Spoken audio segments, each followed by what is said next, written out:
Bonjour à tous et bienvenue dans la deuxième saison du podcast Marketing du cabinet comptable. 2 fois par mois, je vous livre les tips marketing qui fonctionnent dans la profession, en allant à la rencontre de vos confrères experts comptables et de spécialistes de notre secteur.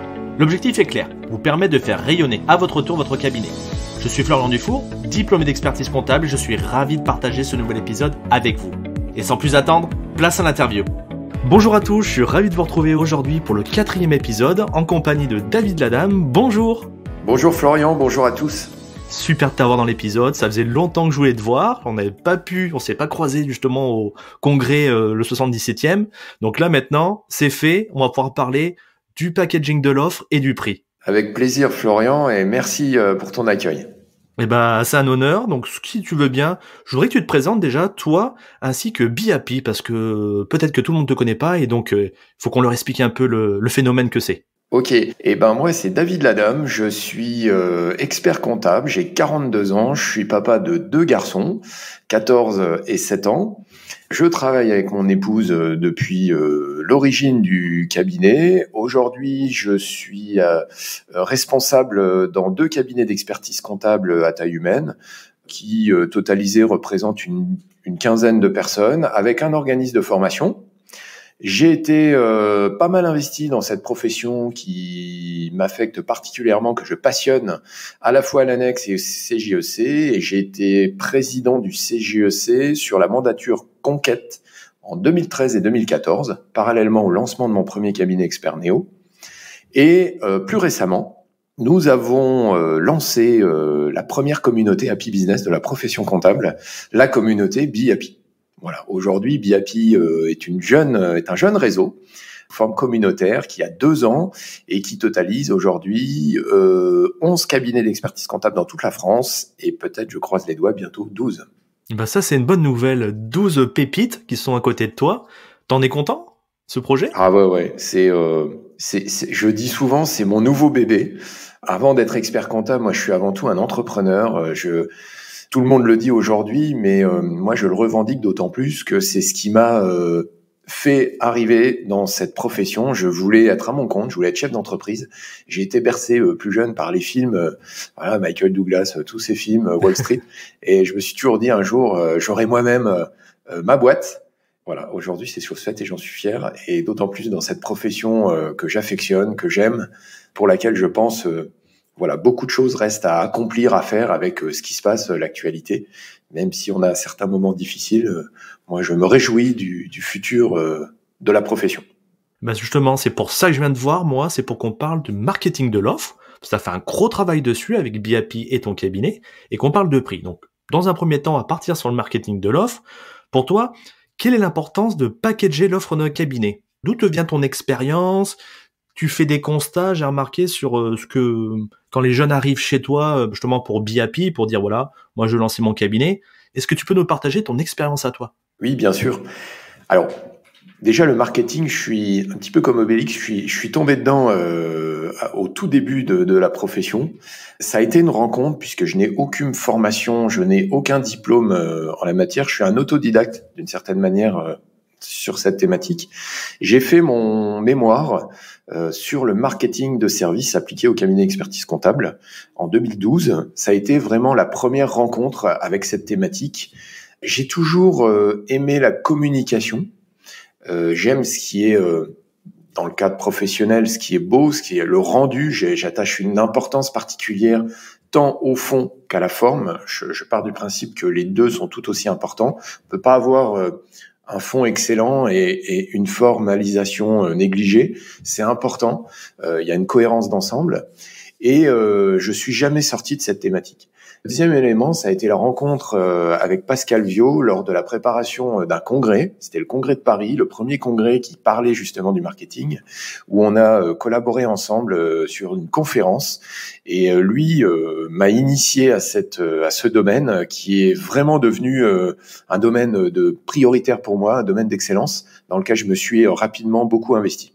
Et puis la deuxième rencontre, c'était avec Bruno Istrimon, qui se reconnaîtra, l'agence Berlioz, qui était mon agence de com au tout début où j'ai lancé Expert Néo. C'est d'ailleurs le premier budget que j'ai mis sur la table, le nom du cabinet. Quand je me suis installé, je voulais un nom qui fasse sens, Je voulais pas que ça s'appelle DL Expert, DL Expertise. Voilà, quand on monte sa plaque, pour reprendre l'expression habituelle, je voulais vraiment un nom d'entreprise avec sens, cohérence, et puis qui envoie du lourd. Et je suis fier qu'aujourd'hui, ce nom Expert Néo, aujourd'hui, il a 10 ans. Il a eu 10 ans le 1er juillet, et il fait toujours sens à l'aube de l'année 2023. Et on a revu, bien évidemment, la charte graphique, mais en substance, le nom est toujours d'actualité. Pour revenir au sujet, ce que j'ai pas dit dans la présentation, Florian, c'est que accessoirement, je suis aussi formateur pour le CFPC sur cette thématique du marketing, pour les experts comptables stagiaires uniquement et certaines demandes de cabinets en intra sur la thématique. Le marketing de l'offre, il est pour moi fondamental. Il est important de l'avoir à l'esprit quand on est expert comptable, tout simplement pour une logique concurrentielle.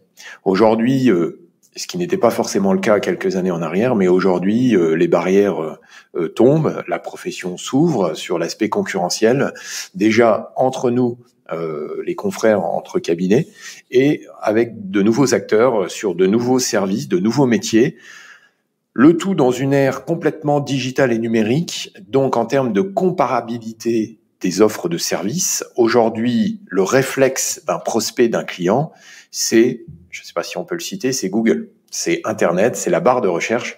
Voilà, on va taper comptabilité, fiscalité, cherche expert comptable, etc., etc. Donc, l'importance d'avoir une restitution, une formalisation, un packaging de l'offre adapté à un segment particulier pour rencontrer l'offre et la demande me paraît pour moi aujourd'hui plus qu'indispensable. Et ça permet d'accélérer, de faciliter en fait la relation client avec ces prospects qui vont devenir des clients du cabinet. Voilà pourquoi le marketing de l'offre aujourd'hui est important. Il est doublement important puisque ce n'est pas aussi la compétence première de la profession, hein, on le sait bien, même si on voit beaucoup d'initiatives intéressantes au niveau des cabinets, et d'ailleurs quelle que soit la taille, que ce soit par le recours à des agences en externe ou à des jobs en interne des cabinets, on voit que de plus en plus, les cabinets d'expertise comptable aujourd'hui ont compris l'enjeu et développent des ressources interne ou externe, pour mettre en place une vraie structure de l'offre et un vrai levier marketing. Alors le constat au niveau des jeunes, effectivement, ce sont des profils que je connais bien puisque j'ai été jeune expert comptable. Attention, ça n'a rien à voir avec l'âge, je vous vois venir. Voilà, pendant longtemps, j'ai été engagé à l'annexe et au CGEC, donc je connais bien les problématiques, les questionnements qu'on se pose, et j'ai d'autant plus créé mon premier cabinet ex nihilo. Donc, suite à une démission, parce que j'avais vraiment envie de me mettre à mon compte, je considère qu'à tort, j'ai pas forcément d'explication, on ne prépare pas assez bien son projet de cabinet. Sous prétexte qu'on a un diplôme, qu'aujourd'hui, avec les nouvelles technologies du numérique, on peut facilement faire son propre site internet, son propre blog, voire son propre podcast. Ça nécessite pas forcément de lourds investissements. Et on se lance sans forcément maturer son projet, le travailler. Et c'est paradoxal parce que quand on accompagne des créateurs d'entreprises, quand même une partie intéressante de notre job, la première recommandation qu'on fait à un porteur de projet, c'est: avez-vous un business plan? Avez-vous fait un prévisionnel? Et aujourd'hui, moi, je discute avec pas mal de jeunes, que ce soit dans le cadre de BIAPI ou pas d'ailleurs, et souvent, cette question reste sans réponse. Non, David, pourquoi faire? Ou alors, non, j'ai pas pensé. Ou alors, non, j'ai pas besoin. Maintenant que j'ai mon diplôme, les clients vont arriver tout seuls par le bouche à oreille. C'est important de réfléchir à son positionnement et donc à son packaging de l'offre en fonction de son positionnement. Voilà. Parce que quand on démarre, qu'on est seul, on n'a pas forcément beaucoup de ressources, beaucoup d'infrastructures. Donc, la notion de rentabilité, de profitabilité, elle est assez facile à déterminer et pas forcément déterminante. Et puis au début, on a du temps. Donc, on est victime de son succès, on a une croissance à 2 chiffres, mais c'est normal. En repartant de zéro, on peut que avoir un développement exponentiel, d'autant que une grande majorité de confrères et de consoeurs, une fois le diplôme obtenu, même avant d'ailleurs, sont des professionnels compétents et mérites et reconnus, donc c'est facile de se développer commercialement. Il est plus difficile, quelques mois, quelques années après, de changer les habitudes qu'on a prises avec des clients. Et là, j'en viens tout de suite au prix. Si dès le début, vous n'avez pas d'offre packagée, ça veut dire quoi? Ça veut dire que vous allez mettre en place une stratégie de la demande et non une stratégie de l'offre. La grosse différence, c'est quand le client va vous dire la fameuse question, d'accord, je veux travailler avec vous, mais combien ça coûte? Eh ben, la plupart du temps, le tarif, il n'est pas assez préparé, il n'est pas assez défendu. Tout simplement parce que on fait les choses simples et qu'est-ce qu'il est pratiqué habituellement? C'est un petit peu moins cher que ce qui était pratiqué avant. Parce qu'on connaît, parce qu'on débute, parce qu'on démarre, peut-être parce qu'il y a un mal-être à parler argent, et puis que c'est simple. Sauf que quand vous allez être victime de votre succès, que vous allez devoir embaucher votre premier collaborateur et donc mettre des coûts supplémentaires, ça va être difficile de revaloriser les honoraires à la hausse. C'est une des situations délicates d'ailleurs que j'aborde dans des modules de formation. C'est pas impossible, mais ça crée des situations délicates qui nécessitent tout d'un coup d'avoir une certaine excellence relationnelle. Voilà. Donc si dès le début, vous intégrez bien cette dimension, pensez votre cabinet, même si vous vous lancez ex nihilo seul, comme une véritable entreprise de service.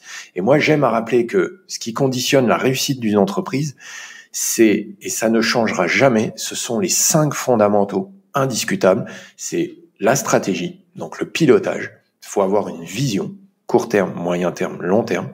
Ensuite, il faut allouer les ressources en adéquation avec cette vision. Ça s'appelle l'organisation. Ensuite, il faut produire. C'est pas le tout de vendre, d'avoir des clients, mais il faut encore répondre à leurs demandes. Donc la production. Et les 2 derniers axes, c'est la gestion et la vente. Voilà, ce sont les 5 axes. Alors après, on pourrait rajouter, détailler la communication, etc. Mais globalement, voilà, il faut intégrer ça. Et quand on intègre ça, ça nécessite de structurer certaines ressources.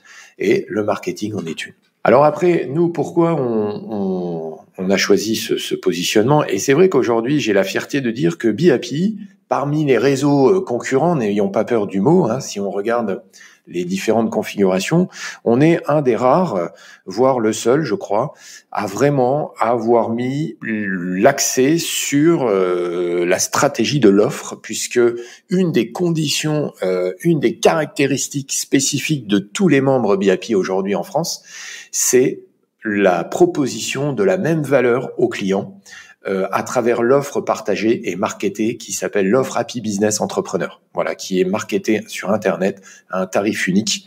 Voilà. Donc en fait, si je vais dans un cabinet de chez BeHappy, j'aurai toujours le même tarif, si je comprends bien? Exactement. Après, libre au cabinet d'appliquer des tarifs différents. Mais nous, on a un socle sur un segment, on pourra le détailler, sur ce segment-là, le client a l'assurance de retrouver les mêmes bénéfices aux mêmes conditions. Après, c'est l'interlocuteur qui change, parce que chaque expert BeHappy a sa personnalité, et c'est une force aussi. Et tu as raison déjà. Si je reviens un petit peu pour synthétiser tout et dire, moi j'ai le même constat, c'est que les jeunes ils arrivent, on a le diplôme, ça y est, on a le droit de monter la boîte, et il y a ce mot-là qui revient toujours dans notre tête, c'est comptabilité. Donc on va vendre de la compta. Bon, il y a 21 000 confrères, la problématique c'est que on n'aime pas ce mot-là à dire, le mot concurrence, mais ça reste quand même des personnes avec qui on va proposer les mêmes services. Donc, il faut penser à cette partie stratégique, comment je me positionne, quel prix, quelle offre. Et malheureusement, on fait souvent l'amalgame de se dire, je vais faire comme le cabinet où je suis, ou peut-être que je vais reproduire ce qui existe déjà. Et ça manque un petit peu. Donc, c'est bien ce que tu proposes avec l'offre Happy Business, d'avoir une méthode commerciale, organisation qui permet un petit peu de structurer cette partie qu'on n'aime pas trop. Comme tu disais, on n'aime pas parler de prix, donc c'est aussi un petit peu notre façon de faire les latins. Y a quoi d'autre? Le commercial on n'aime pas, mais on adore ce mot production, compta, ça nous rassure. Trouves pas toi? Oui, complètement, Florent. Et tu sais, souvent, je vais te livrer ce que je constate et que je vis dans les formations avec les jeunes experts comptables stagiaires. Quand je fais le tour de table, en début de journée, je me rends compte que commercial, vente, les gens souvent ont du mal à le définir ou le définissent mal. D'ailleurs, c'est même souvent il y a un préjugé négatif à la vente, tu vois. Oui. En fin de journée, quand j'ai donné ma définition, quand j'ai expliqué en quoi une bonne vente pouvait améliorer la relation entre l'expert comptable et son client, voire l'expert comptable, le collaborateur et le client, le triptyque, et là, les gens, ils ont un regard différent sur la vente. C'est pour ça que moi, ceux qui me connaissent, depuis toujours, je rêve d'un congrès dont la thématique serait la vente, parce que pour moi, c'est le seul enjeu. Je suis aujourd'hui référent, je l'ai pas dit, mais je suis référent facture électronique, on peut en parler. Pour moi, l'enjeu, il n'est pas tant sur des aspects technologiques, puisque on a des acteurs pour ça. D'ailleurs, c'est encore en cours de réflexion sur le sujet, on n'a pas toutes les modalités. Le vrai enjeu de la profession sur la facture électronique, entre nous, Florian, tu le répètes à personne, ça va être la capacité relationnelle des experts comptables, mais là-dessus, j'ai pas trop d'inquiétude, mais des collaborateurs à garder le lien de confiance avec les clients. Parce que autant sur notre métier, notre prérogative d'exercice, la comptabilité, tout ça, on est plus que légitime. Imaginons demain, le monopole s'arrête, une banque propose de la comptabilité. Du moment où vous faites bien votre taf, un client que ça fait 10 ans que vous l'accompagnez, qu'il est satisfait selon les 3 critères que j'aime rappeler, la fidélité, la recommandation, le réachat, il n'y a aucune raison qu'il aille faire sa comptabilité à la banque. Là-dessus, j'ai aucun doute. Et je pense que une grande partie de la profession me rejoindra.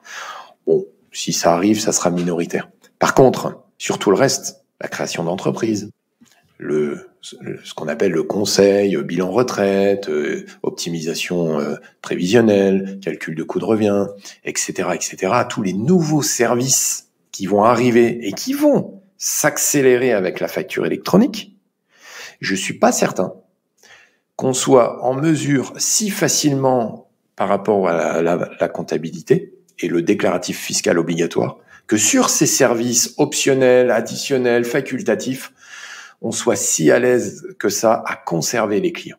Et on va se faire prendre beaucoup de parts de marché, et il est là l'enjeu. Et en fait, pourquoi je te dis ça? Parce que, partant de ce constat-là, lors de notre édition 2018 nous, on a un concept au cabinet Expert Néo, je te l'ai pas dit, mais j'ai eu la chance d'être bien entouré, d'avoir une formation complète de 10 ans avant de m'installer. Et ça, je l'ai souvent expliqué au CJEC. Les gens me disaient, mais qu'est-ce qu'a fait votre réussite? Je pense que c'est l'expérience. Faut pas vouloir aller trop vite.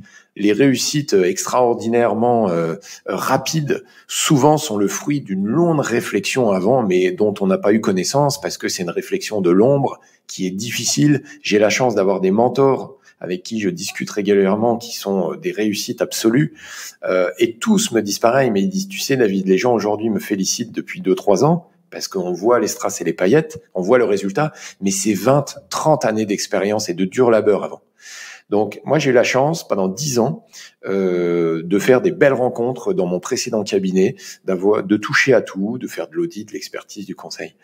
Donc, on a eu une réussite avec Expert Néo exponentielle, rapidement. Et pour remercier les gens qui m'avaient fait confiance, les clients, les partenaires, on a voulu organiser les 2 ans du cabinet. Et ça a été une telle réussite qu'on en a fait un concept événementiel qu'on a marketé. Donc, tu vois, on est dans le thème, même sur l'événementiel, c'est pas le marketing de l'offre, mais c'est une forme d'offre puisqu'aujourd'hui c'est intégré dans l'offre Happy Business.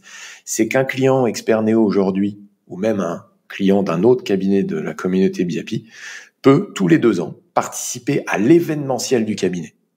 C'est quoi? C'est quelque chose de très scénarisé, de très conceptuel, où je monte sur scène, où je vais expliquer la stratégie, le cap, les nouveautés. On se force à donner de la nouveauté à nos clients, et le tout dans un moment convivial et décomplexé, en mode Happy Business comme on sait le faire. Et en 2018, donc c'était notre 3e édition, un petit cabinet comme nous, faut imaginer, pour envoyer de la nouveauté et tout, faut envoyer du lourd quand même. C'est beaucoup de préparation, beaucoup de ressources. Et on s'est dit avec l'équipe, qu'est-ce qu'on va pouvoir proposer? On avait tout. On avait les outils modernes. J'ai été un des premiers utilisateurs de Dex en France, qu'on avait concilié avec... aujourd'hui, tous nos clients sont équipés d'un portail de gestion multiflux. On ne saisit plus manuellement chez Expert Néo. Déjà, à l'époque, en 2018, on s'est dit, mais qu'est-ce qu'on va pouvoir proposer? Et là, j'ai dit à l'équipe, ils m'ont pris pour un ovni, pour un fou. Je leur ai dit, imaginons, on va se projeter, s'il n'y avait plus de comptabilité. Et là, ils m'ont regardé avec des yeux. Forcément, quand tu dis ça à des gens qui font des TVA tous les jours, qui font de la révision de comptes et des bilans, parce que on crache tous sur la soupe, mais la compta, c'est quand même la matière première. Sans comptabilité, tu fais rien. La comptabilité, j'aime à rappeler que c'est un langage universel qui permet de comparer des données. Voilà, c'est aussi simple que ça. Alors après, il y a des manières modernes de faire de la comptabilité, et c'est l'usage que tu en fais qui est intéressant. Mais il faut de la compta. Enfin, la compta reste la compta. La compta disparaîtra jamais. Elle s'automatise, elle s'industrialise, tout ce que nous on fait et qu'on partage aujourd'hui avec les experts BIAPI, mais elle reste. Aujourd'hui, je suis désolé, faut tous les ans, à un moment donné, faut se poser, faut faire le bilan pour comparer, mesurer si notre stratégie elle a été payante ou pas, et puis corriger, réagir. et puis refaire des prédictions. Et ben là, on s'est dit, on va conceptualiser une offre inédite, un truc qui s'est jamais fait pour des experts comptables. En plus, c'était à l'époque où je commençais à voir tous les petits logiciels de workflow, machin, et où ils font tous pareil, ils te proposent une version un peu testing gratuit, et puis après, au bout d'un moment, ça se bloque, et puis tu souscris, puis tu sais, tu choisis ton pack. Et je trouvais ça génial. J'ai dit, mais attends, moi je suis chef d'entreprise. Je rêverais d'avoir un expert comptable qui me dise, tiens David, voilà, par rapport à ton profil, ton besoin, mon besoin, il n'est pas extraordinaire. Quand tu as une taille d'entreprise à moins de 10 salariés, t'aimes bien avoir un interlocuteur unique, en qui t'as confiance. T'as quand même tes propres idées en tant que chef d'entreprise, donc tu sais un petit peu où tu vas quand même. Hein, c'est pas l'expert comptable qui va t'expliquer comment mener ta boîte. Par contre, des fois, t'es face à des alternatives. Et là, le rôle de l'expert comptable, il est fondamental. Pourquoi ? Parce que lui, il a l'expérience. Il a le backup derrière. Et puis, il a l'ingénierie fiscale, juridico-comptable que toi, tu as pas forcément en tant que chef d'entreprise, que tu trouves sur Internet, bien évidemment. Mais à un moment donné, quand tu as trouvé sur Internet, tu as toujours ce choix de te dire « Ah, j'aimerais bien quand même en discuter avec quelqu'un de confiance. » Et ça, c'est la clé. Donc, je me suis dit, je veux une offre. Et ça, on a réuni nos clients. Hein, quand je dis « je », c'est nous. Nous voulons une offre qui soit simple, claire et surtout qui me permette de garantir à mes équipes que je vais pouvoir leur donner le salaire qu'ils ont pendant encore des années, même s'il n'y a plus de comptabilité, comme ils la connaissent aujourd'hui. Donc, on a créé l'offre Happy Business qui propose 3 choses. Premièrement, des outils pour automatiser la comptabilité. Donc voilà, on simplifie. Ce que fait le client, lui dit arrêtez de faire une forme de compta de votre côté quand vous classez vos trucs dans des bannettes, des machins. Nous, on vous met à disposition des workflows, des outils actuels, contemporains, qui vont vous permettre de faire ça en parfaite collaboration avec nous, pour éviter le 1 plus 1 égale 4, quoi. Voilà, on va arrêter, ça tu couperas au montage, on va arrêter l'enculage de mouches, on va raisonner collaboratif. Et moi, je te parle de ça en 2018, des outils comme Mon Expert en Gestion, Pennylen, tous ces outils de workflow aujourd'hui qui proposent ça, plus QuickBooks puisqu'ils arrêtent, mais d'autres, c'est la grande tendance, hein, le collaboratif, tout le monde est dans le même environnement connecté en temps réel. Nous, on l'a fait à l'époque où ça n'existait pas technologiquement, où on était au tout début, on a dû associer des trucs. Et je le regrette pas. Deuxièmement, c'est le conseil périodique, l'accompagnement. C'est comment, dans un budget équivalent où avant, un boulanger, il payait pour avoir son bilan, un expert comptable traditionnel à peu près à 2500-3000 euros par mois, sans paye, comment, à ce même budget, il va avoir son expert comptable régulièrement.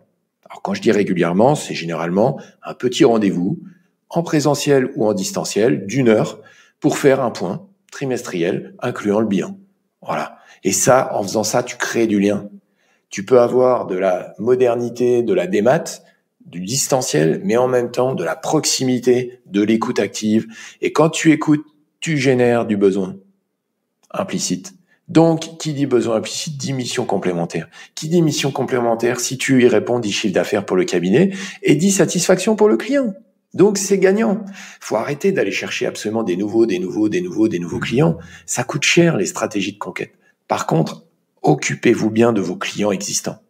Et enfin, le troisième élément qui nous caractérise dans l'offre Happy Business, c'est nous, on souhaite, en tant qu'expert comptable moderne, aider nos clients à développer leur chiffre d'affaires par la recommandation. Parce que moi, je suis un homme de réseau, je l'ai toujours été. Aujourd'hui, je suis à la tête d'un réseau, je suis en cohérence avec ma stratégie.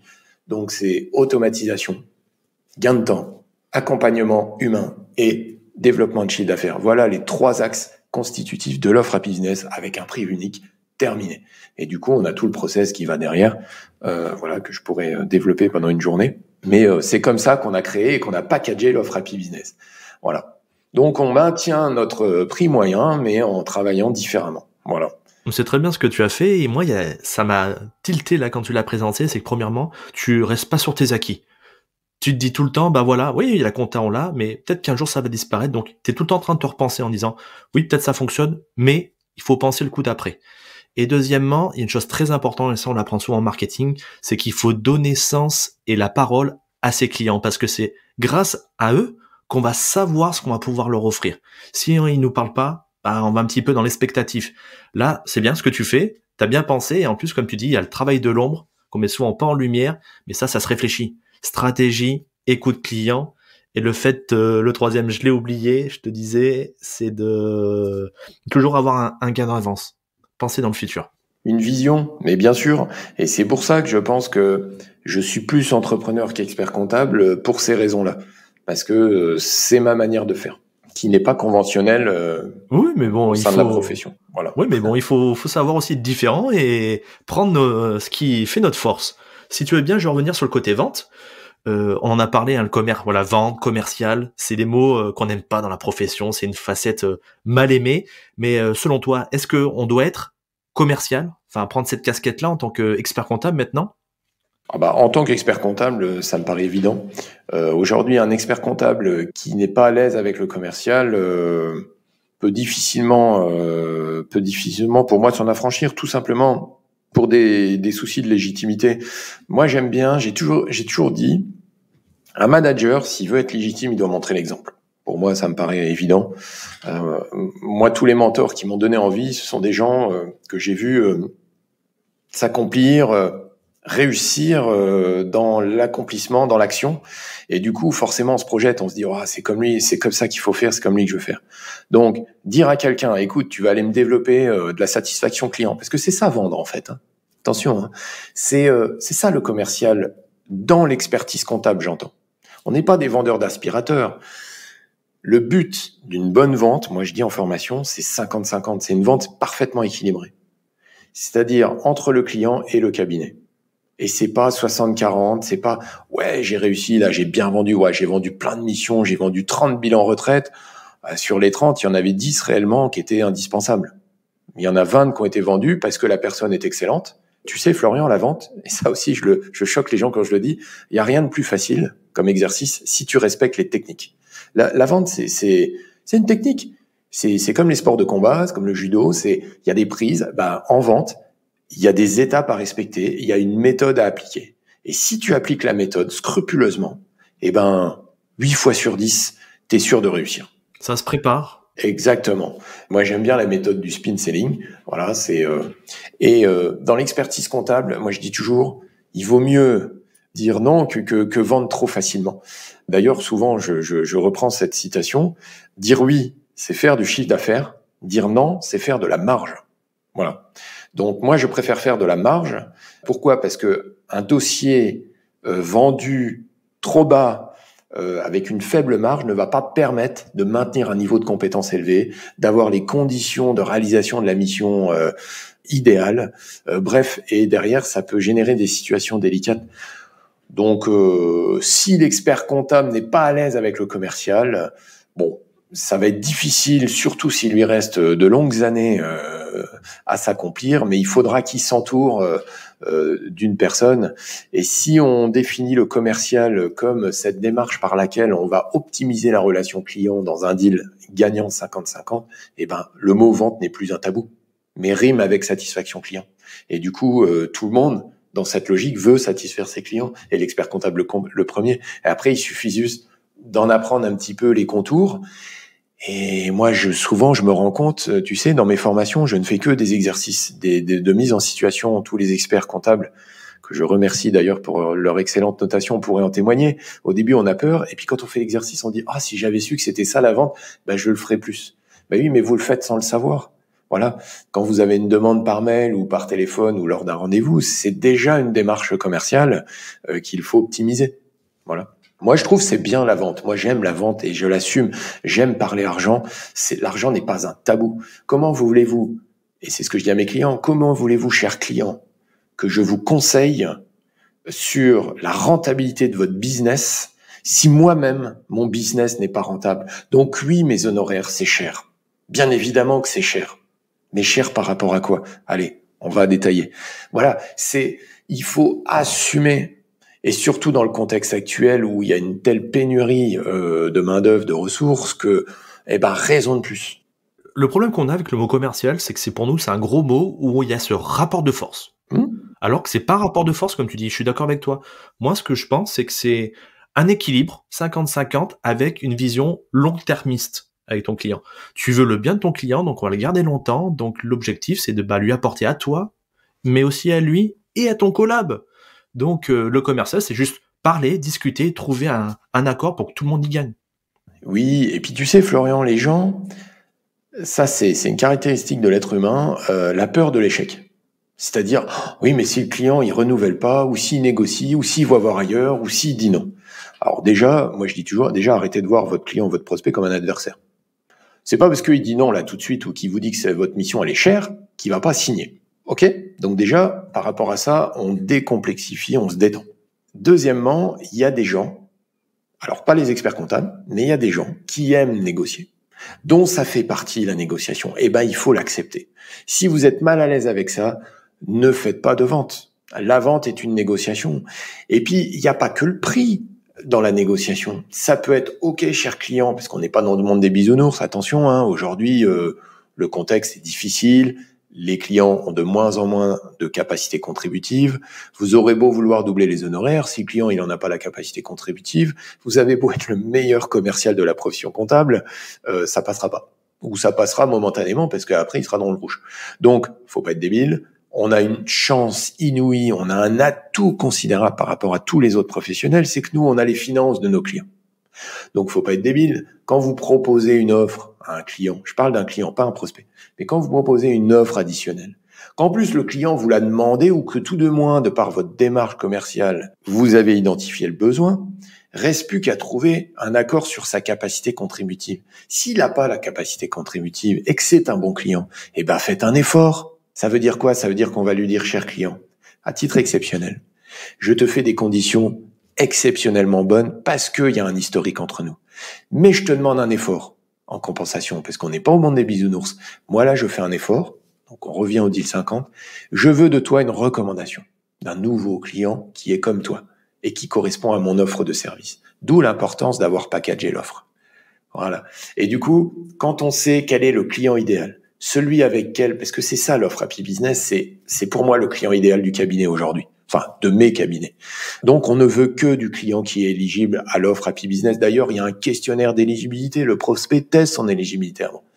Eh ben, on est en position de force. Je peux ne pas augmenter au 1er janvier mes honoraires, pourquoi ? Parce que, aucun souci, je suis en capacité de dire à mes clients, ce sont des gens comme toi que je veux. Parce que tu es fidèle, tu es loyal, tu réachètes les missions complémentaires, tu nous fais confiance, tu participes aux réunions clients qu'on fait. Bref, on veut une recommandation. Donc, je maintiens les honoraires, mais par contre, en compensation, parce que on est là quand même pour maintenir une marge. Moi, si je veux augmenter mes salaires, ce que j'ai fait, si j'augmente pas mes honoraires, il y a un problème. Soit je baisse ma rémunération, ou soit je te demande une recommandation avec un client additionnel. OK ? Voilà. Donc, il y a plein de manières de faire. Il faut se décomplexer. Et moi, je regrette sincèrement qu'on mette pas plus en avant la vente. Il n'y a plus que la technique aujourd'hui. La technique, on l'a. Les professionnels se forment. Il y a des formations à tout va sur tous les sujets. Il y a des webinaires.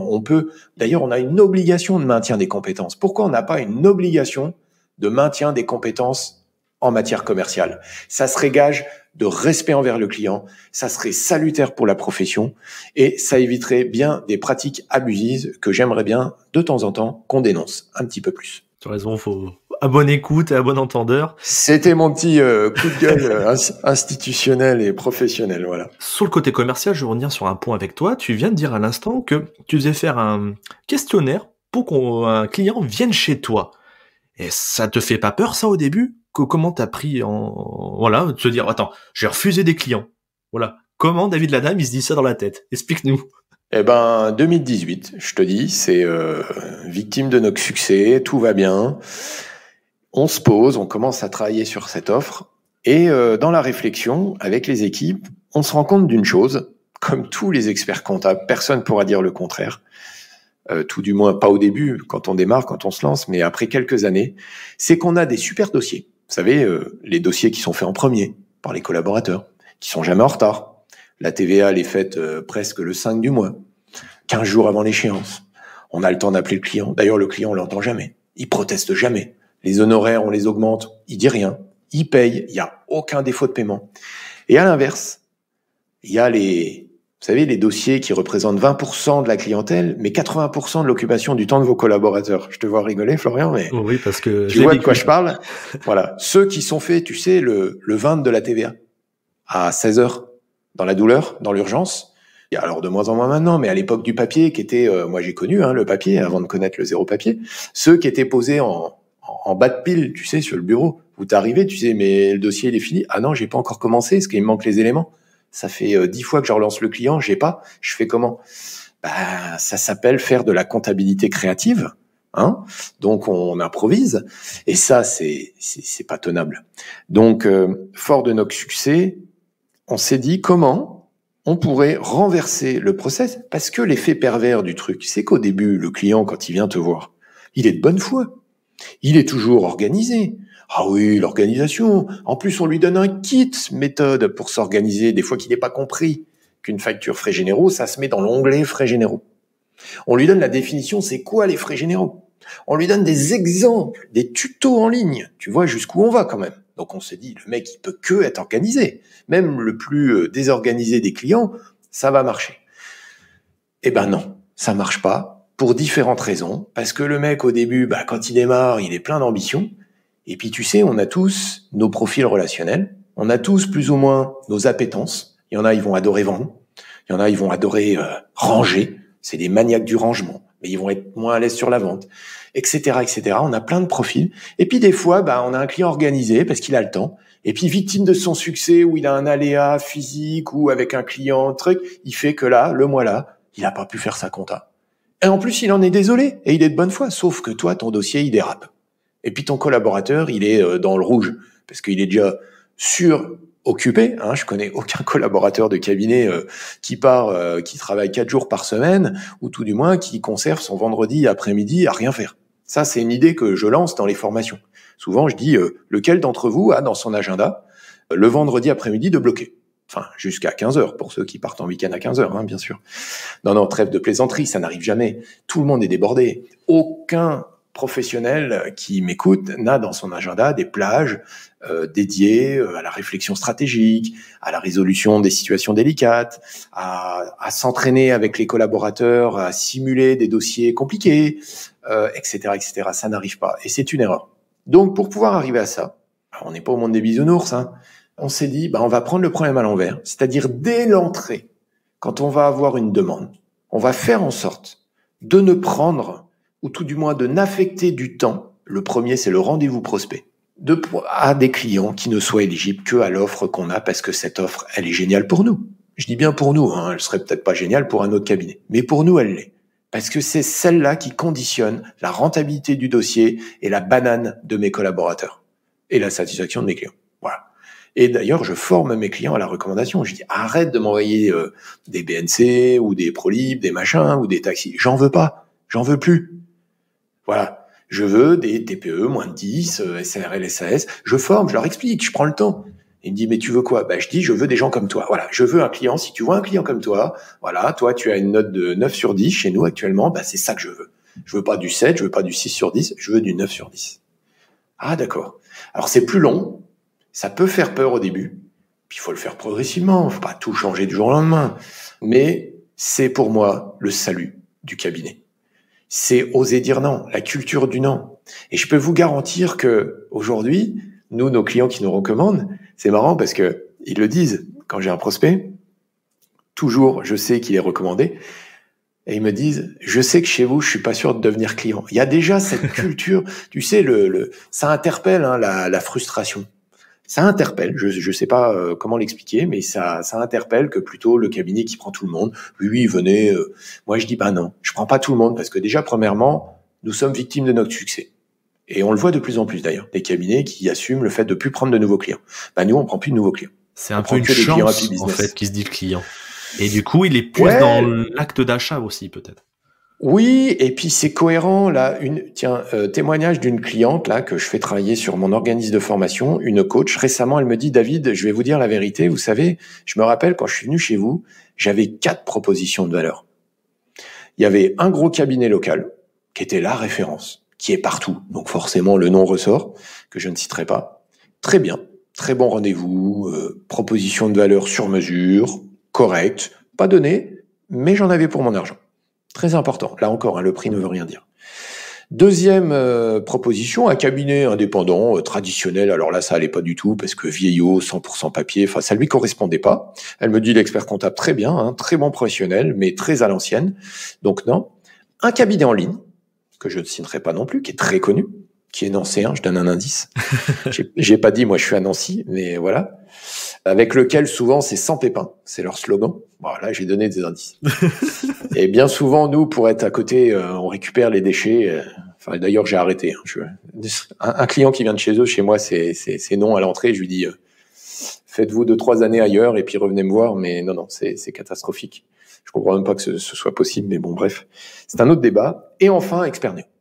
Et là, elle est arrivée chez Expert-Néo, elle me dit, voilà, c'était un mixte entre de la modernité, des outils, un juste prix et surtout de l'humain. Voilà. Voilà. Elle a signé chez nous et puis elle était éligible à l'offre. Et c'est ça qui est bien. Et c'est vraiment, je ne peux que recommander. J'aime bien la phrase, c'est Jérôme Clarisse une fois qui m'avait dit, et c'est une phrase qu'il cite souvent, David, l'importance de structurer son offre, c'est la segmentation, c'est une évidence, parce que qui trop embrasse, mal étreint. À force de prendre le tout venant, à force de prendre tout type de clients, à un moment donné, vous pouvez pas structurer une organisation. Nous, en interne, l'organisation, et pourtant on est une petite structure, hein.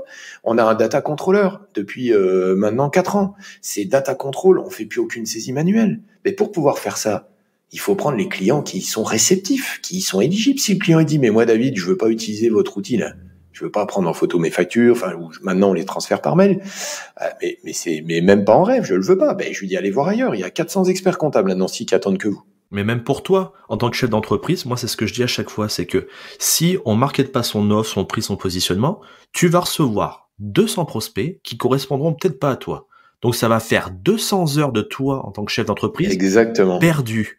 Que si tu structures ton offre, tu n'auras peut-être pas 200 offres, mais tu en auras peut-être 40 qui te correspondent, donc 40 heures optimisées et de la marge et de l'argent pour toi et du chiffre d'affaires. Qu'est-ce que t'en penses? Tu le vois comme ça, toi? Mais exactement, Florent, t'as tout compris. Tu sais, moi, j'ai 2 leviers. Il y a bien évidemment l'aspect vente, relation client, mais l'aspect organisationnel. Je suis un fou de l'organisation, du process. Parce que je pense que je suis ce que mon prof d'histoire géo au collège appelait les feignants intelligents. Et ça m'avait marqué. Feu, monsieur Leclerc. Il avait dit, la phrase suivante, il avait dit, David, puisque j'avais dû faire le pitre à un moment donné, ça l'avait fait rire.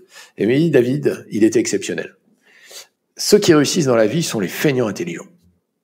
Les grands de ce monde étaient des feignants intelligents qui devaient compenser leur feignantise par des processus, des mécanismes, donc ils devaient redoubler encore plus d'intelligence. Alors je me considère pas intelligent, attention, ça ferait trop présomptueux de ma part, mais j'assume mon côté feignant et paradoxalement acharné de travail. Parce que j'aime bien toujours, et tu l'as dit tout à l'heure, j'aime bien quand ça fonctionne, tout remettre à plat. Déjà, ça permet d'éviter de tomber dans l'immobilisme, ça permet de continuer à innover à chaque fois et de pas se faire piéger par le temps qui va vite. Et pour revenir à la démarche, en fait, les cabinets que j'accompagne me disent « Mais David, comment tu arrives à faire tout ce que tu fais ?» Et je dis « Il n'y a pas de miracle, je suis pas magicien, je suis pas insomniaque malheureusement. Et puis avec l'âge, j'ai besoin de plus en plus de sommeil. Ce que je pouvais faire avant tard le soir, je n'arrive plus à le faire. Et puis je n'ai plus envie de le faire, je préfère faire de la lecture ou être avec mes enfants. » Ça, ça s'appelle la vie, tout simplement. Certains appellent ça la maturité. Donc, il faut être efficace, voire efficient.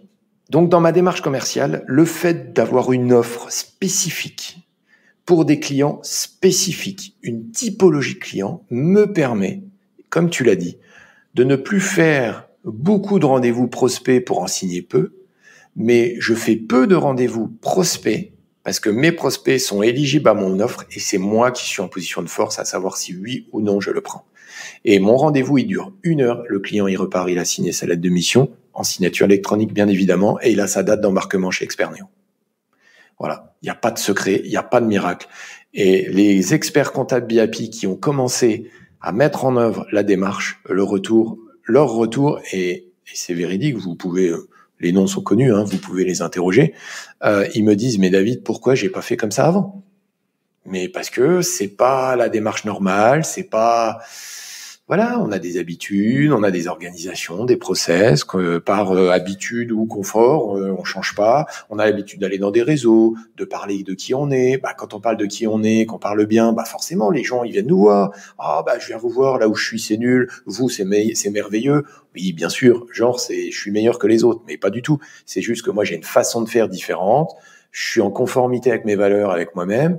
Comme je sélectionne mes clients, il y en a, ils peuvent pas me saquer, parce que j'ai un fort tempérament, je suis quelqu'un, j'ai une personnalité assez forte que j'assume. Il y a certains clients avec qui ça passe pas. C'est pas grave. Il y a pas de mauvaises personnes. Il y a que des personnes qui sont pas au bon endroit au bon moment. Oui, il faut se trouver, voilà, on se positionne en fonction des appétences et souhaits de chacun.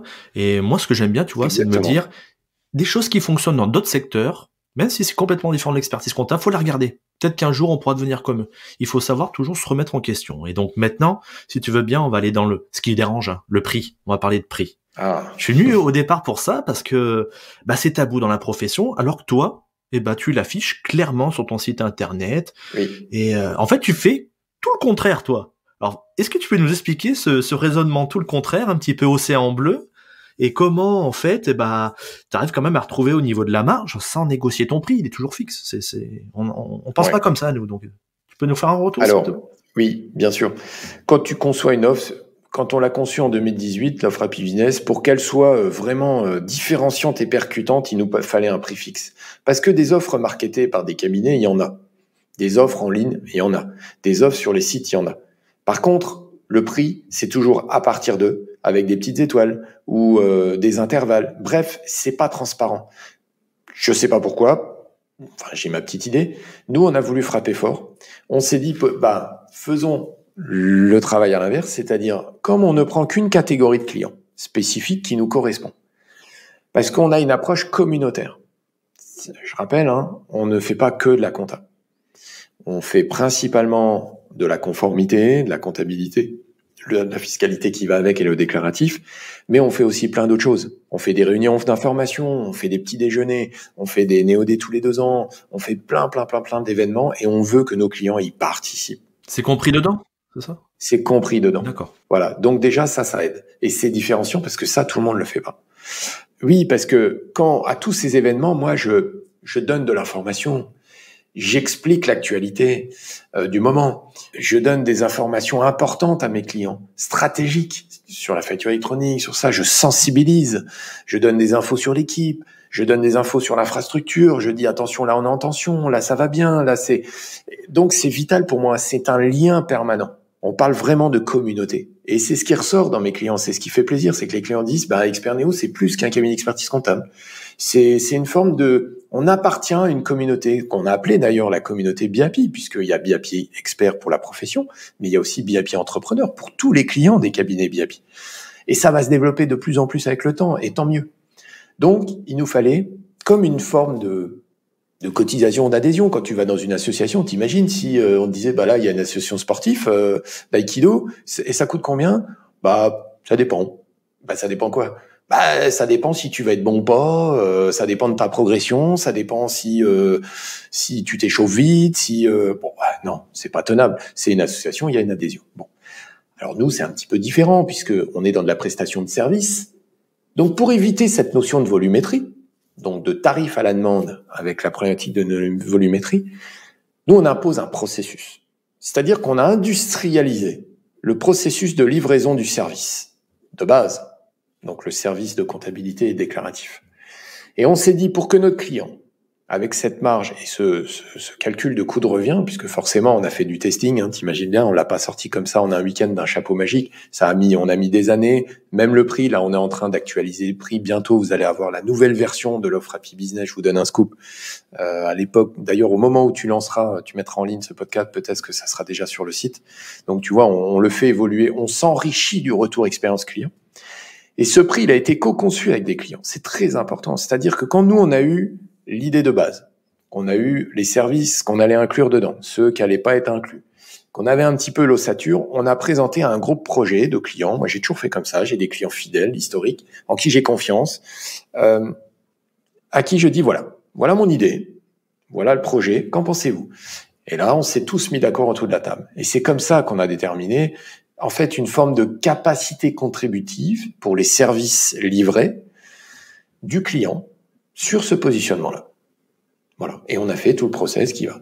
Donc, et je peux vous garantir que fort de nos expériences, comme on est encore plus performant et plus assidu dans l'accompagnement des clients, nos dossiers sont de plus en plus rentables sur ce segment-là. Ce qui nous penche pas de faire du sur-mesure. Et c'est ce que je dis aux autres cabinets. C'est pas parce qu'on a une offre unique qu'on s'interdit d'autres clients. Voilà. Vous voyez, j'ai fait quelque chose que j'estime de courageux, parce que ça aussi, on donne jamais la parole, il n'y a jamais de témoignage là-dessus. Début septembre, j'ai pris, en tant que chef d'entreprise, la décision de mettre fin à un de mes plus gros dossiers, que je ne citerai pas, pour des raisons évidentes, pour lequel tout se passait bien, on avait une très bonne relation, sauf que ce dossier c'était un groupe, je l'avais c'était historique, j'avais une excellente relation avec le dirigeant, donc quand je me suis installé, ils m'ont suivi, ils se sont développés, et aujourd'hui, ils ont une taille telle qu'ils ne sont pas du tout éligibles, ils ne sont pas du tout dans l'état d'esprit de l'offre Expert-Néo BIP aujourd'hui. J'étais face à mon incohérence, je me dis, mais attends, ce dossier me prend énormément de temps. À un moment donné, période fiscale, où globalement tous mes autres dossiers, Happy Business, on les sort assez rapidement, tu l'auras compris, c'est aussi ça le but. Là, quand je commence à être tranquille, bim, j'ai ce grand groupe, je peux pas intervenir plus tôt parce qu'ils sont pas prêts, et ça me prend un temps colossal. Et puis ça devient risqué pour moi parce que je sens la frontière de ma zone de compétence. Consolidation, j'ai pas envie d'aller là-dedans. La plupart des cabinets, ça les fait rêver si je pouvais vous donner le montant des honoraires que ça représente. Et j'ai mis 2 ans, si ce n'est plus, à prendre ma décision.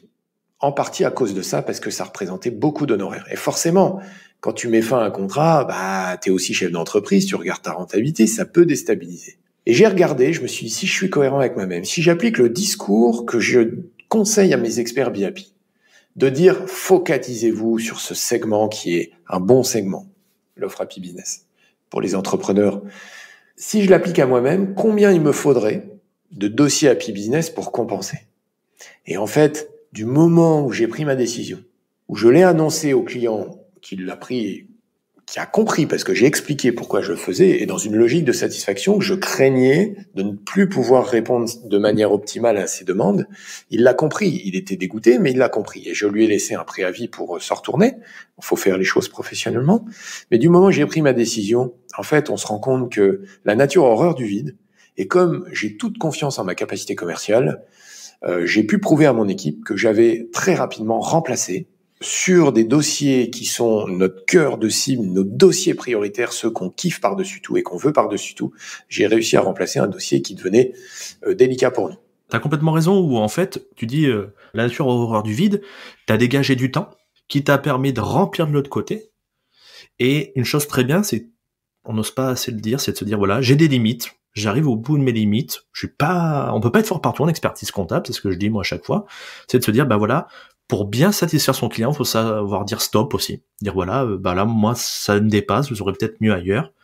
Et que, voilà, il en sera encore plus content parce qu'il verra que, voilà, t'es quelqu'un de bon, qui connaît sa limite et que, voilà, ça se dépasse. Deuxième chose aussi, moi, que j'ai adoré, c'est que tu fais participer des clients pour créer ton offre. C'est ce qu'il y a de mieux à faire, mais on n'aime pas parler d'argent, on n'aime pas se montrer aux autres, on est un peu enfermé chez nous. De dire ça, moi, je pense que c'est la meilleure solution. Tout le monde, déjà, le client sera content qu'on lui donne de l'écoute. Et puis nous, ça nous apporte de la valeur. Faut pas avoir honte. Voilà, faut se dire, on est comme ça, dites-nous. Et puis, c'est pour faire améliorer tout le monde. Exactement. Et moi, j'ai aucun problème à parler argent avec des chefs d'entreprise, puisque je leur dis, on n'est pas une association caritative. Expert-Néo, BIP, c'est pas la comptabilité du cœur. Il y a peut-être un concept à faire. Personnellement, moi, j'y tiens pas. Moi, je suis un businessman. Je m'assume.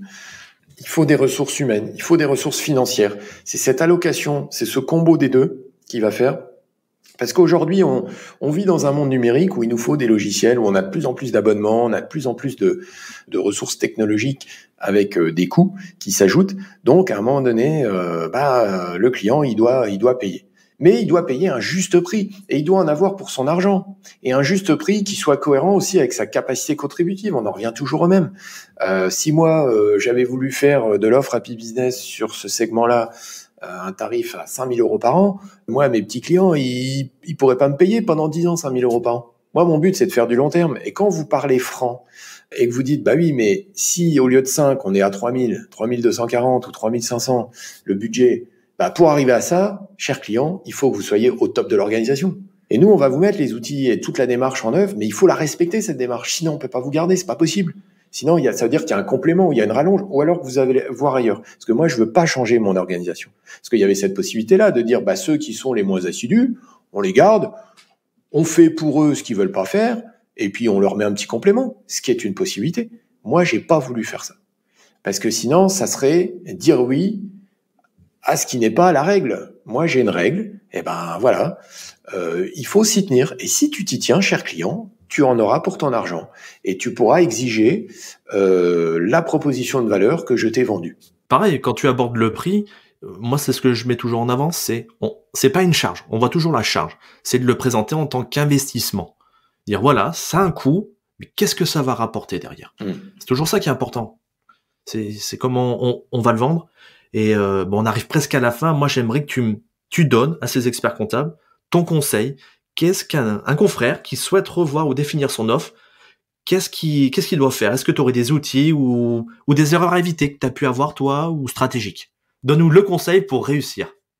Ah, voilà, tu me mets la pression, Florian. Je sais pas si je peux donner des conseils. J'en ai pas la prétention. Par contre, erreurs à éviter. T'as 5 recommandations. Moi, j'ai envie de donner à nos auditeurs, en toute modestie, de par mon expérience, ce qui a conditionné la réussite dans ma démarche, c'est 5 recommandations. La première, pour ceux qui connaissent la démarche, le Lean Startup, c'est-à-dire ce que tu disais juste avant, tester avec vos clients. Avant d'imposer à vos clients, demandez-leur leur avis. Ce sont eux les premiers concernés et pas tous les clients. Catégorisez vos clients, travaillez votre portefeuille. Vous avez forcément dans vos clients des clients au top du top, ce que moi j'appelle les ambassadeurs. C'est facile, c'est les 3 critères que j'ai dit au début. C'est les plus fidèles, ceux qui sont là depuis longtemps, généralement plus de 3 ans minimum. Ceux qui vous ont fait des recommandations d'autres clients, parce qu'une recommandation, c'est engageant. Et ceux qui ont réacheté, donc c'est les 3 critères, la fidélité, la recommandation et le réachat. Donc demandez-leur leur avis en mode un peu apprentissage, en leur concédant des avantages exclusifs. Et une fois que vous avez le feedback important, que vous y avez pas consacré du temps, là vous avez du brouillon, de l'offre brouillon, vous commencez à avoir la vraie offre qui va plaire à plein d'autres. Deuxième recommandation, privilégiez l'aspect opérationnel.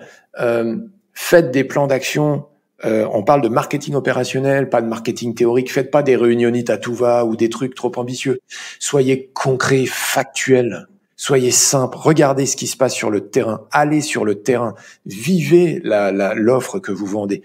Participez, et là ce sont les managers, les experts comptables, participez au moins sur un dossier à tester l'offre que vous demandez à vos collaborateurs de mettre en œuvre.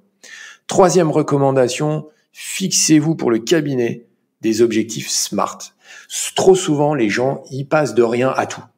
Donc au début, c'est génial parce que waouh, c'est super ambitieux, le projet est super ambitieux, mais en fait, c'est tellement ambitieux que c'est irréalisable. Donc hop, ça s'effondre parce que n'oubliez pas qu'on a une saisonnalité dans la profession. Donc on a une fenêtre de tir pour mettre tout en œuvre, à moins de travailler la nuit avec vos collaborateurs ou les week-ends, mais il y a des moments, période estivale, période de rentrée pour les congrès, pour les managers experts comptables, où les collaborateurs me disent là, il y a plus personne puisque tout le monde est en congrès. Et puis il y a la période fiscale. Donc faites attention, SMART. Il faut que votre plan d'action, votre objectif, il soit ambitieux mais pas trop, réalisable et surtout mesurable dans le temps. Quatrième recommandation, c'est le encore et encore, ayez la culture de l'échec, c'est-à-dire ne vous dites pas parce que la première version de l'offre est un échec que elle est pas bonne. Non, analysez en quoi elle est un échec et vous allez voir que vous allez la rendre meilleure. Voilà. En fait, moi je sais pas pourquoi j'ai réussi, je sais pourquoi je me suis trompé et je sais qu'en me trompant ce que j'ai corrigé. Et c'est cette somme de correction qui a fait que j'en suis là où j'en suis aujourd'hui. Et la dernière recommandation, peut-être une des plus importantes, ne restez pas seul. Ne restez pas seul. Aujourd'hui, que ce soit, on est une profession corporatiste, on a un ordre. Allez aux réunions, allez dans les clubs, allez. Je fais pas de politique, mais allez dans les syndicats pour ceux qui veulent. Vous allez rencontrer d'autres confrères, vous allez vous rassurer. Le fait de discuter, ne serait-ce que de rencontrer que le confrère, en fait, il a le même problème que vous. Ça rassure, ça dédramatise. Et puis, ça permet d'échanger, ça permet de questionner, d'avoir des réponses. Il y a des réseaux et il y a Be Happy. Voilà. Donc, le mot de la fin, pour ceux qui veulent, venez, rejoignez-nous chez Be Happy. Et rien que le nom fait preuve de sens. Et avec plaisir, on vous accueillera. Je te remercie Florian pour le temps, j'espère avoir été trop long. Non, impeccable. Et moi, je te remercie pour cette masterclass, mais tu nous quittes pas tout de suite, là. Moi, j'ai un petit jeu que je veux te faire faire. C'est ceci ou cela pour apprendre à te connaître un peu plus. Est-ce que tu veux participer? Allez, go. Donc, je vais te poser des questions et tu vas me dire, entre les deux alternatives, c'est lequel tu préfères. Alors, est-ce que tu es plutôt Apple ou Samsung, toi? Apple, évidemment. Il y a moins de problèmes, c'est ça? Je suis fan d'Apple, je suis pas objectif. Deuxième, mais bon, j'ai déjà ma réponse, et tu es plutôt sweat casquette ou costume cravate? Ah, écoute, si je te dis costume cravate, tu vas pas me croire. Non, ensuite, casquette, bien évidemment. Plutôt saisie comptable ou automatisation comptable? Automatisation. On va rentrer sur le perso, là. On va parler un peu de moto. Est-ce que tu es plutôt roadster BMW ou sportive japonaise? Ah, roadster BMW, bien sûr. Elle marche bien, la tienne? T'en es content? Ah, ça va. Et mon objectif 2023 est de faire un road trip. T'as le temps de faire ça, toi? Bien sûr. Et en mai, en plus. Voilà, organisation et en mai en plus. Ça, c'est top. Ouais. Ah, une difficile. T'es plutôt contrôle fiscal ou période fiscale? Période fiscale. Bah oui, tu l'as fini tôt, toi, maintenant. Vu qu'en mai, tu fais un road trip. Je la finis tôt et je la vis beaucoup mieux que les contrôles fiscaux. Je touche du bois, j'en ai très peu, mais les rares que j'ai eus, j'aime pas ça. Allez, la prochaine. T'es plutôt chien ou chat? Chien. D'ailleurs, j'en ai un. Je remarque, il est au sein du cabinet, ton petit chien? Ah oui, c'est un gros chien, Hooper, c'est notre welcomer, et il a sa place au cabinet. Il est tout le temps chez Expert Néo, sauf les mercredis. Mais ça, c'est top, ça. C'est la journée des enfants, donc le mercredi, il est pas avec nous. Mais bon, on lui passe le bonjour. Il est même sur le site. Oui, c'est ce que j'avais vu, c'est pour ça, c'est super bien de mettre ça en avant. J'ai ma réponse aussi, mais bon, on va la poser. C'est plutôt langue dans sa poche ou quelqu'un de franc, toi? Quelqu'un de franc, évidemment. Allez, la dernière, expert comptable entrepreneur ou entrepreneur expert comptable? Entrepreneur, expert comptable. Ah ouais, tu le mets plutôt ça en avant maintenant? Oui. Eh ben, en tout cas, je te remercie pour ces 1 heure passée avec toi. On a appris plein de choses. Ça a été vachement franc, plein de tips pour les experts. Moi, j'ai adoré. On reviendra te voir rapidement pour avoir encore d'autres exemples et savoir ce que devient BeHappy. Merci Florent, avec plaisir. Et ben, je te dis à bientôt. Et puis, on se voit au prochain épisode. À bientôt. Au revoir. Avant de se quitter, je vous invite à laisser un avis 5 étoiles sur votre plateforme d'écoute préférée et parler du podcast à vos confrères. J'en profite pour remercier mes partenaires qui, grâce à eux, me permettent de vous partager encore plus de contenu chaque mois. Merci, rendez-vous au prochain épisode.